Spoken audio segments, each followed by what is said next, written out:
Hello everyone, welcome to spark up classes. This is Suman Yadav. हमने अभी तक न्यूट्रिशन और रेस्पिरेशन खत्म कर लिया है। आज हम आपके लाइफ प्रोसेसेस चैप्टर का तीसरा टॉपिक पढ़ने जा रहे हैं, ट्रांसपोर्टेशन। ट्रांसपोर्टेशन पढ़ने में हमें 2 लेक्चर लग जाएगा। एक में हम एनिमल्स का पढ़ेंगे यानी ह्यूमन बींग्स का, और दूसरे में हम पढ़ेंगे आपके प्लांट्स का। ओके, आज ह्यूमन का भी पढ़ेंगे प्लस कुछ एनिमल्स का भी हम पढ़ लेंगे, राइट। तो चलो स्टार्ट करते हैं आज की वीडियो। देखो, ट्रांसपोर्टेशन का सीधा साधा मतलब होता है एक चीज को एक जगह से दूसरी जगह ले जाना। Transport of something, carrying anything from one place to another place, that is your transportation. ठीक है। ह्यूमन बींग्स में ट्रांसपोर्टेशन ब्लड के थ्रू होता है। आपकी बॉडी में ब्लड ही ऐसी चीज है जो एक चीज को एक जगह से दूसरी जगह ले जा सकती है। ठीक है। और ब्लड क्या है? ब्लड एक तरह का टिश्यू है। आपकी बॉडी में जो भी सेल्स हैं, सेल्स का ग्रुप को आप टिश्यू कहते हो। तो ब्लड के अंदर भी सेल्स होती हैं, तो इसको भी हम टिश्यू कहते हैं, लेकिन कहते हैं कनेक्टिव टिश्यू, क्योंकि ये एक पार्ट को दूसरे पार्ट से कनेक्ट कर रहा है। कनेक्टिव टिश्यू इसे हम कह देंगे। ट्रांसपोर्टेशन को हम अपनी भाषा में सर्कुलेशन भी कह सकते हैं। सर्कुलेशन, ट्रांसपोर्टेशन इन ह्यूमंस का दूसरा नाम होता है सर्कुलेशन। जब भी ब्लड के थ्रू ट्रांसपोर्ट होगा तब हम उसे सर्कुलेशन कह देंगे। ब्लड या लिम्फ के थ्रू होगा तब हम उसे सर्कुलेशन कह देते हैं। ठीक है। अब सर्कुलेशन में हमारा 2 तरह का सर्कुलेटरी सिस्टम आता है। ठीक है। एक तो है आपका ब्लड सर्कुलेशन सर्कुलेशन और दूसरा है आपका लिम्फ सर्कुलेशन। लिम्फ सर्कुलेशन, ये 2 तरह के सर्कुलेशन है, एक तो ब्लड सर्कुलेशन और दूसरा लिम्फ सर्कुलेशन। सबसे पहले हम ब्लड सर्कुलेशन के बारे में डिटेल में पढ़ेंगे। ओके, तो चलो देखो, मैं ये सब मिटा रही हूँ और सबसे पहले मैं ब्लड सर्कुलेशन के बारे में डिटेल में बता रही हूँ। ये बस बेसिक से इंट्रोडक्शन टाइप समझ सकते हो आप। अगर आपको पूरी लेक्चर सीरीज देखनी है तो मैं बार बार बताती हूँ कि डिस्क्रिप्शन में प्लेलिस्ट का लिंक है, आप उसे सेव रखो। हर दिन आपको एक वीडियो मिलेगी और जल्द से जल्द आपका सिलेबस खत्म कराया जाएगा। ओके, तो कंपार्टमेंट एग्जाम्स के प्रिपरेशन के लिए है ये, स्पेशली कंपार्टमेंट इम्प्रूवमेंट, सप्लीमेंट्री या आरटी लगा हुआ है। इन सब चीज़ों के लिए आप इसे प्रिपेयर कर सकते हो और एज अ क्रैश कोर्स भी आप इसे इस्तेमाल कर सकते हो। ओके, इस पूरी सीरीज को। सो देखो, ट्रांसपोर्टेशन की अगर मैं बात करूं तो ट्रांसपोर्टेशन में हम पढ़ने जा रहे हैं ब्लड सर्कुलेशन। ठीक है, हम क्या पढ़ने जा रहे हैं? Blood circulation. सर्कुलेशन, ब्लड को सर्कुलेट कराने के लिए हमें 3 चीजों की जरूरत है। पहली बात तो ब्लड चाहिए ही चाहिए हमें। ब्लड तो चाहिए तभी सर्कुलेट कराओगे। फिर क्या चाहिए? ब्लड वेसल्स, यानी ऐसी ट्यूब्स चाहिए जिसमें हम ब्लड को क्या करा सके? फ्लो करवा सके। और तीसरी चीज चाहिए हमें एक पंप, जो कि ब्लड को फ्लो कराने में मदद करेगा। वो पंप है हमारा हार्ट। ये 3 चीजें आपकी जरूरी होती है ब्लड सर्कुलेशन में, और वन बाय वन हमें ये सारा पढ़ना है। ब्लड में आपके 2 चीजें आते हैं, एक तो आते हैं ब्लड सेल्स, और दूसरा चीज आता है आपका प्लाज्मा। प्लाज्मा होता है पानी जैसा पार्ट, जो भी आपके ब्लड का पानी जैसा या लिक्विड पार्ट है उसको हम प्लाज्मा कहते हैं। ब्लड सेल्स में आपके आते हैं आरबीसी, डब्ल्यूबीसी और प्लेटलेट्स। सबका थोड़ा थोड़ा फंक्शन आपको याद रखना है। आरबीसी के अंदर हीमोग्लोबिन मिलता है। हीमोग्लोबिन, हीमोग्लोबिन को हम रेस्पिरेटरी पिगमेंट भी कहते हैं। रेस्पिरेटरी पिगमेंट, क्यों कहते हैं इसे रेस्पिरेटरी पिगमेंट? क्योंकि ये ऑक्सीजन कैरी कर सकता है। ऑक्सीजन को एक प्लेस से दूसरे प्लेस तक ले जा सकता है आपकी बॉडी में। और रेस्पिरेशन में हम क्या करते थे? ऑक्सीजन का ट्रांसपोर्ट करते थे सेल्स तक और उससे एनर्जी जनरेट करवाते थे। तो क्योंकि हीमोग्लोबिन ही ऑक्सीजन का ट्रांसपोर्ट कर रहा है, इसीलिए उसको क्या कह देते हैं? Respiratory pigment. ये कार्बन डाइऑक्साइड का भी ट्रांसपोर्ट कर सकता है, पर मैक्सिमम अमाउंट में ऑक्सीजन का करता है। ठीक है। नेक्स्ट है डब्ल्यूबीसी। डब्ल्यूबीसी क्या करता है? कोई भी इन्फेक्शन अगर आपकी बॉडी में हो गया तो उससे फाइट करता है। फाइट विथ इन्फेक्शन, किसी भी तरह की इन्फेक्शन होगी आपकी बॉडी में तो वो उससे फाइट करने का काम करेगा, लड़ने का काम करेगा। नेक्स्ट है आपका प्लेटलेट्स। प्लेटलेट्स क्या करता है? जैसे मान लो आपको कहीं कट लग गया, चोट लग गई, तो आपका खून बहता है और बहते बहते एक समय ऐसा आता है कि रुक जाता है वो खून, ब्लड क्लॉट हो जाता है, जम जाता है। तो ब्लड क्लॉटिंग के लिए प्लेटलेट्स रिस्पॉन्सिबल है। ब्लड क्लॉटिंग, ब्लड क्लॉटिंग करवाता है ये। ठीक है। ये 3 तरह की आपकी ब्लड सेल्स होती हैं। आई होप आपको ये पूरी बातें समझ में आ गई होंगी। ब्लड के बारे में आपको एक मैंने ब्रीफ इंट्रोडक्शन दे दिया। नेक्स्ट पार्ट पे चलते हैं। चलो हम आपके ब्लड वेसल्स पे। ठीक है। अब ब्लड वेसल्स क्या होते हैं मैं वो बताने जा रही हूँ, आप इतनी बातें नोट कर सकते हो। बहुत ही शॉर्ट वे में कवर करेंगे, जितने भी इंपॉर्टेंट पॉइंट्स होंगे उनको कवर करेंगे। बहुत लंबा चौड़ा हम नहीं देखने वाली चीजों को, ठीक है। जितना जरूरी है सिर्फ उतना पढ़ रहे हैं हम, जितने में आपका काम चल जाए, आपका कंपार्टमेंट एग्जाम अच्छे से निकल जाए। ओके, चलो ये तो आपकी ब्लड से रिलेटेड बात हो गई। अब बात करते हैं ब्लड वेसल्स से। ब्लड वेसल्स बेसिकली आपके दो तरह के होते हैं, एक होती है तीन तरह के होते हैं। एक होती है आर्टरी, दूसरा होता है वेन, और एक होती है कैपिलरी। आर्टरी के अंदर क्या होता है, ज्यादातर ऐसा ब्लड होता है जिसके पास ऑक्सीजन ज्यादा हो, इसलिए इसको हम कहते हैं ऑक्सीजनेटेड ब्लड। ऑक्सीजनेटेड ब्लड ये कैरी करता है, ठीक है। वेन क्या करता है, डीऑक्सीजनेटेड ब्लड कैरी करता है, डीऑक्सीजिनेटेड, ठीक है। डीऑक्सीजनेटेड ब्लड कैरी करता है ये। और जो आपकी कैपिलरी है, कैपिलरी को ध्यान देना, कैपिलरी क्या करती है, इस आर्टरी और वेन को जोड़ने का काम करती है। Joins artery and when. Artery और वेन को ये क्या करती है, जोड़ने का काम करती है। कोई तो जोड़ने वाला होना चाहिए, तभी तो सर्कल पूरा कंप्लीट होगा, जो आपका सर्कुलेशन है पूरा कंप्लीट होगा। तो कैपिलरी वो है जो आर्टरी और वेन को जोड़ने का काम करती है, ठीक है। और कैपिलरी में तो मिक्स ब्लड फ्लो होगा, क्योंकि आर्टरी वेन को जोड़ रही है, तो ऑफकोर्स क्या होगा, just a minute, just a minute, yes, okay. So artery क्या करती है, आर्टरी और वेन आपके क्या करते हैं, ब्लड को कैरी करते हैं। आर्टरी ऑक्सीजनेटेड ब्लड कैरी करेगी, वेन डीऑक्सीजनेटेड ब्लड कैरी करेगी, ठीक है।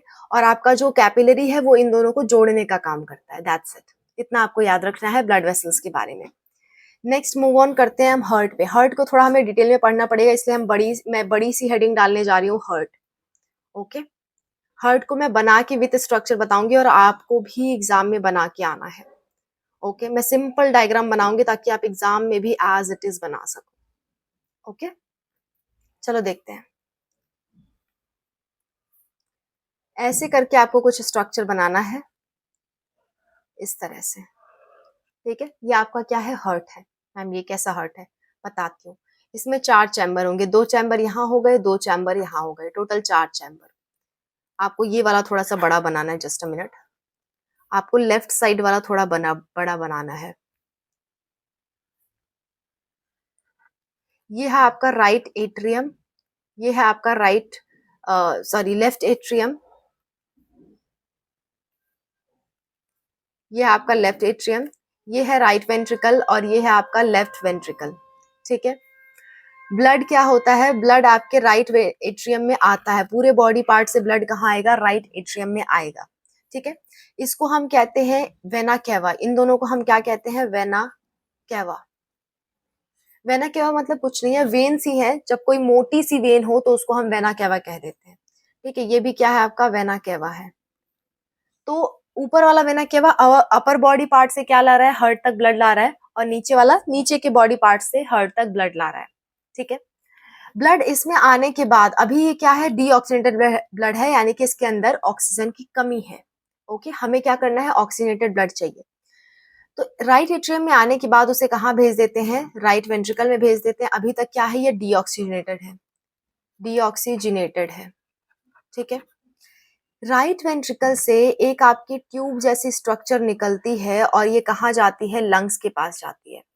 ये कहाँ जाती है, आपके लंग्स के पास जाती है, ठीक है। लंग्स के पास ये जाती है, और इस वाली आर्टरी को हम कहते हैं पल्मोनरी आर्टरी।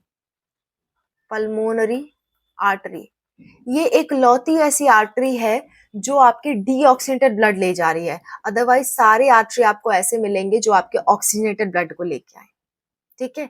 ये ऐसी एकमात्र आर्टरी है जो आपके डीऑक्सीजनेटेड ब्लड को कैरी कर रही है। इस चीज को याद रखना, स्टार पॉइंट, ये आपसे पूछा जाता है। कौन सी आर्टरी डीऑक्सीजनेटेड ब्लड कैरी करती है, तो पल्मोनरी आर्टरी।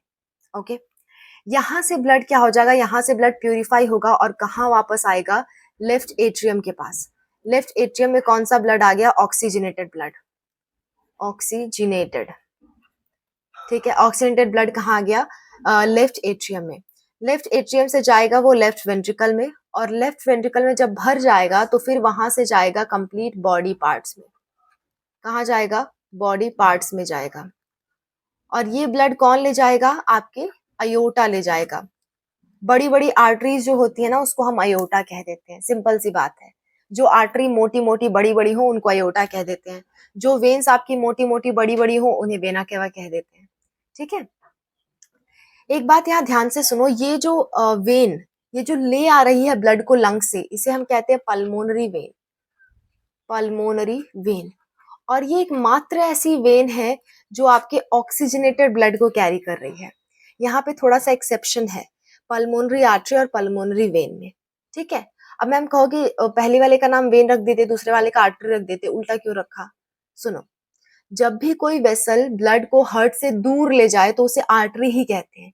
इसलिए पहले वाले को आर्टरी कहा, भले ही वो क्या कर रही है, भले ही वो डीऑक्सीजनेटेड ब्लड ले जा रही है, इसीलिए उसको आर्टरी कहा। ठीक है।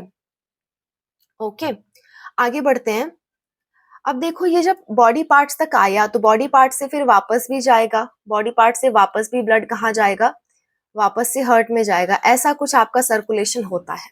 ये आपके हार्ट का टोटल डायग्राम हो और ऐसा कुछ सर्कुलेशन होता है। अब थोड़ा ध्यान से देखना। अब मैं बताने जा रही हूँ डबल सर्कुलेशन, जो कि one of the most important topic है आपका ट्रांसपोर्टेशन वाले पार्ट से। आपसे डबल सर्कुलेशन पूछा जाता है, व्हाट इज डबल सर्कुलेशन? तो समझना ध्यान से। हो क्या रहा है, जो आपका लेफ्ट वेंट्रिकल है, लेफ्ट वेंट्रिकल से ब्लड कहाँ जा रहा है? बॉडी पार्ट्स तक जा रहा है। और बॉडी पार्ट से फिर वापस कहाँ जा रहा है? राइट एट्रियम में। ये पूरा पाथवे, इस पूरे पाथवे को हम कहते हैं सिस्टमिक सर्किट। Systemic circuit. और इस सर्कुलेशन को सिस्टमिक सर्कुलेशन कह सकते हो आप। ठीक है। तो सिस्टमिक सर्कुलेशन कहाँ से होता है? लेफ्ट वेंट्रिकल से बॉडी पार्ट्स, और बॉडी पार्ट से कहाँ? Right atrium. ये आपका क्या है? ये है सिस्टमिक सर्कुलेशन। ओके, नेक्स्ट पे आते हैं। नेक्स्ट वाला देखना जरा। नेक्स्ट वाला कहाँ से शुरू है? राइट वेंट्रिकल से। राइट वेंट्रिकल से ब्लड कहाँ गया? लंग्स तक गया। और लंग्स से फिर वापस ब्लड कहाँ आया? लेफ्ट एट्रियम में। यानी कि लंग्स इन्वॉल्व है, तो इसको हम कहेंगे पल्मोनरी। जस्ट अ मिनट, मैं दूसरे कलर का पेन इस्तेमाल कर लेती हूँ ताकि आपको नजर आए। इसको क्या कहेंगे? इसको हम कहेंगे pulmonary. Pulmonary circulation. Circulation. Pulmonary circulation कहाँ से स्टार्ट हो रहा है? राइट वेंट्रिकल से, फिर जा रहा है लंग्स के पास, और लंग्स से फिर वापस कहाँ आ रहा है? लेफ्ट एट्रियम में। तो ये पूरा क्या है? पल्मोनरी सर्कुलेशन और सिस्टमिक सर्कुलेशन है। क्योंकि दो तरह के सर्कुलेशन आपको नजर आ रहे हैं, एक ही बार के एक ही हार्ट में दो तरह के सर्कुलेशन नजर आ रहे हैं, तो इसलिए इसको हम कह देते हैं आपका डबल सर्कुलेशन। ओके, शॉर्ट में अगर बताना चाहूँ तो मैं इस पूरे को इरेज कर रही हूँ और शॉर्ट में समझाने की कोशिश करती हूँ। देखो, डबल सर्कुलेशन इंपॉर्टेंट टॉपिक है, इसको ध्यान से समझना। वापस से समझा रही हूँ। ठीक है, मैं एक कार्टून डायग्राम बना रही हूँ हार्ट का। ये हार्ट है आपका। ठीक है, हार्ट के कितने चैम्बर है? 4। ये राइट एट्रियम है, ये राइट एट्रियम है, ये लेफ्ट एट्रियम है, ये राइट वेंट्रिकल है, ये लेफ्ट वेंट्रिकल है। ब्लड आपके बॉडी पार्ट से कहाँ आता है? राइट एट्रियम में आता है। ठीक है, यहाँ पे बॉडी पार्ट्स है, बॉडी पार्ट से ब्लड कहाँ आता है? राइट एट्रियम में आता है। ठीक है, राइट एट्रियम में आने के बाद ब्लड कहाँ जाता है? ब्लड जाता है लंग्स के पास। ब्लड जाता है आपके लंग्स के पास। ठीक है, लंग्स क्या करता है? उसे प्योरीफाई कर देता है, और प्योरीफाई करके कहाँ भेज देता है? लेफ्ट एट्रियम में। लेफ्ट एट्रियम से ब्लड जाता है लेफ्ट वेंट्रिकल में, और ये फिर कहाँ ले जाता है उसे? बॉडी पार्ट्स तक। तो आपको देखो 2 सर्किट देखने को मिल रहे हैं। एक तो ये ऊपर वाला सर्किट, इसको हम कहेंगे पल्मोनरी सर्किट। Pulmonary circuit. और एक नीचे वाला सर्किट आपको देखने को मिल रहा है, जिससे हम कहेंगे सिस्टेमिक सर्किट। Systemic circuit. ठीक है, आप इसे सर्कुलेशन कह सकते हो। और ओवरऑल आपको क्या मिल रहा है? 2 मिल रहा है, इसलिए इसे कहेंगे double circulation. Circulation. I hope आपको ये बातें समझ में आई होंगी। एनसीईआरटी एक क्वेश्चन पूछती है यहाँ पे कि आपके वार्म ब्लडेड एनिमल को, वार्म ब्लडेड एनिमल में हम लोग और बर्ड्स आती हैं, यानी कि मैमल्स और बर्ड्स आते हैं। तो पूछा गया आपके वार्म ब्लडेड एनिमल को डीऑक्सीनेटेड और ऑक्सीनेटेड ब्लड सेपरेट करने की क्या जरूरत है? आप देख रहे होगे यहाँ पे ऑक्सीनेटेड ब्लड इधर है, इधर ऑक्सीजनेटेड है, और इधर पूरे पार्ट में क्या है? डीऑक्सीनेटेड ब्लड है। ठीक है, ऐसी हमें क्या जरूरत है कि हमें अपना ब्लड सेपरेट रखना पड़ रहा है और हार्ट को 4 चैम्बर करवाना पड़ रहा है, डबल सर्कुलेशन करा रहे हैं, ऐसी हमें क्या जरूरत? ठीक है, जितना इसका मैं रीजन बताती हूँ, जितना आपकी बॉडी में ऑक्सीजन होगा उतना ज्यादा एनर्जी आप प्रोड्यूस कर पाओगे। और क्योंकि हम वार्म ब्लडेड है तो हमें अपना टेम्परेचर मेंटेन करके चलना होता है, इसके लिए बहुत एनर्जी खर्च होती है। तो ऑक्सीजनेटेड ब्लड प्रॉपरली रहेगा तभी तो उससे हम ऑक्सीजन लेंगे, तभी तो एनर्जी बनाएंगे। इसीलिए क्या है, आपका वार्म ब्लडेड एनिमल में जो आपका हार्ट होता है वो 4 चैम्बर होता है और उसमें 2 तरह के सर्कुलेशन, डबल सर्कुलेशन पाई जाती है, राइट? ये question one of the most important question है, डबल सर्कुलेशन आप जरूर तैयार करना। ओके, तो इतनी सी बात है आपके हार्ट से रिलेटेड, आई होप आपको समझ में आई होगी, मैं ये पूरी बातें मिटा दे रही हूँ। अच्छा, अब एक और चीज देखना, मैं यहीं पे मिटाते हुए आपको समझाती हूँ कुछ चीजें, ठीक है? यहीं से हम लिम्फ थोड़ा समझ लेते हैं। यहीं से हम क्या समझने जा रहे हैं, लिम्फ को समझने जा रहे हैं। ध्यान से सुनना, होता क्या है जब ब्लड यहाँ पे आ रहा है आर्टरी से टिश्यू, बॉडी पार्ट्स में या टिश्यू में आ रहा है, बॉडी पार्ट्स मतलब टिश्यू है आपके डिफरेंट डिफरेंट, तो यहाँ पे कुछ पार्ट क्या होता है, रिलीज हो जाता है, पूरा का पूरा ब्लड वापस नहीं जा पाता, वापस पूरा ब्लड नहीं जा पाता, यहाँ पे कुछ फिल्टर हो जाता है, और फिल्टर होके जो फ्लूइड यहाँ आता है उसी को हम टिश्यू फ्लूइड कहते हैं, और इसी का दूसरा नाम होता है लिम्फ। अब तो बात फंस गई, आया जितना था उतना तो जा नहीं पाया, तो ब्लड का वॉल्यूम हर बार क्या होना चाहिए, कम हो जाना चाहिए। लेकिन यहाँ पे आपके लिम्फ का रोल आता है, यहीं से लिम्फ वेसल्स आती हैं और वो क्या करती हैं, इस फ्लूइड को अपने अंदर से पास करवा के वेन्स में ले जाके छोड़ देती हैं, ताकि ओवरऑल वॉल्यूम आपके ब्लड का बना रहे, कोई दिक्कत ना आए वॉल्यूम ऑफ ब्लड में। ओके, इसीलिए क्या करते हैं, बॉडी पार्ट से ब्लड को उठा करके कौन ले जाता है, लिम्फेटिक वेसल्स, लिम्फेटिक वेसल्स लेके जाती हैं। लिम्फेटिक वेसल्स आपके ब्लड को बॉडी पार्ट से उठा करके, सॉरी नॉट ब्लड, लिम्फ को या टिश्यू फ्लूइड को बॉडी पार्ट से उठा करके ब्लड में डाल देती है, ताकि ब्लड का वॉल्यूम मेंटेन रहे, उसमें कोई दिक्कत ना आए। ठीक है, तो इतनी बातें आपको ध्यान रखनी है इस चीज के बारे में। कुछ और चीजें मैं बता दे रही हूँ, जैसे आपने हाई ब्लड प्रेशर का नाम सुना होगा, मैं इसे इरेज कर दूं। हाई बीपी, ठीक है, लो बीपी। तो बीपी हाई क्यों हो जाती है, अगर आपकी ब्लड वेसल, अगर ब्लड वेसल में क्या है, अंदर अंदर की तरफ से कोलेस्ट्रॉल जमा हो गया है, कोलेस्ट्रॉल किनारे किनारे से जमा हो गया, तो ब्लड को फ्लो करने के लिए पाथ कम मिला, थोड़ा सा जगह मिली, तो इस जगह से जब वो पास करना होगा तो क्या हो जाएगा, ब्लड प्रेशर जनरेट हो जाएगा। और ब्लड प्रेशर को मेजर करने वाली मशीन होती है स्फाइग्मो मैनोमीटर। स्फाइग्मो मैनोमीटर नाम की एक मशीन होती है जो ब्लड प्रेशर को मेजर करती है। नॉर्मल ब्लड प्रेशर अगर मैं बात करूं, नॉर्मल ब्लड प्रेशर होना चाहिए 120/80।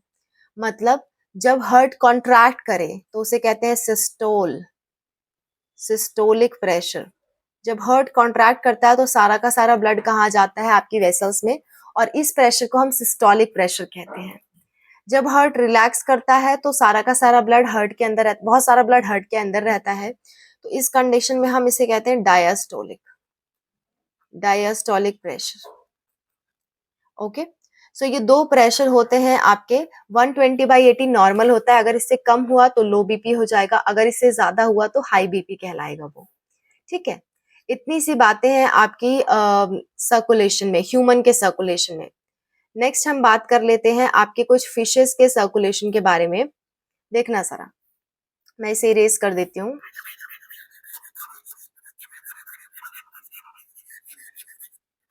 आपको फिशेस में इतना याद रखना है बस कि फिशेस के पास सिर्फ 2 चैम्बर हर्ट होते हैं। ओके, फिश के पास कितने चैम्बर हर्ट होते हैं, फिश के पास 2 chamber hurt, 2 chambered hurt. Okay, और आपकी जो एम्फीबिया होते हैं, एम्फीबिया एंड रेप्टाइल्स, इसमें क्या होता है, इसमें होता है 3 चैम्बर्ड हर्ट,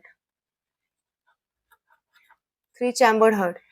2-3 रिप्लाई ऐसे हैं जिनके 3 चैम्बर्ड हर्ट नहीं होते, जैसे कि आपके एलिगेटर या क्रोकोडाइल, ये सबके 4 चैम्बर्ड हर्ट होते हैं। तो एक एक्स्ट्रा बात है, आप ध्यान रखना। आई होप आपको पूरा ह्यूमन सर्कुलेशन समझ में आ गया है, और मुझे नहीं लगता अब इसमें कहीं कोई दिक्कत होनी चाहिए आपको। अगर फिर भी दिक्कत है तो आप कमेंट बॉक्स में मेंशन कर सकते हो, मैं जरूर आपका आंसर दूंगी। ओके, सो एक क्वेश्चन मेरा रहेगा, मैं कोशिश करूंगी हर दिन मैं आपसे कुछ ना कुछ क्वेश्चंस पूछती रहूं। आप मुझे बताना कि हार्ट के जो 4 चैम्बर हैं, उसमें से 2 छोटे-छोटे चैम्बर्स कौन से हैं? उनका आप नाम लिख के मुझे कमेंट्स में बताओगे। मिलते हैं नेक्स्ट वीडियो में हम पढ़ेंगे transportation in plants. Wish you all the best for your exams.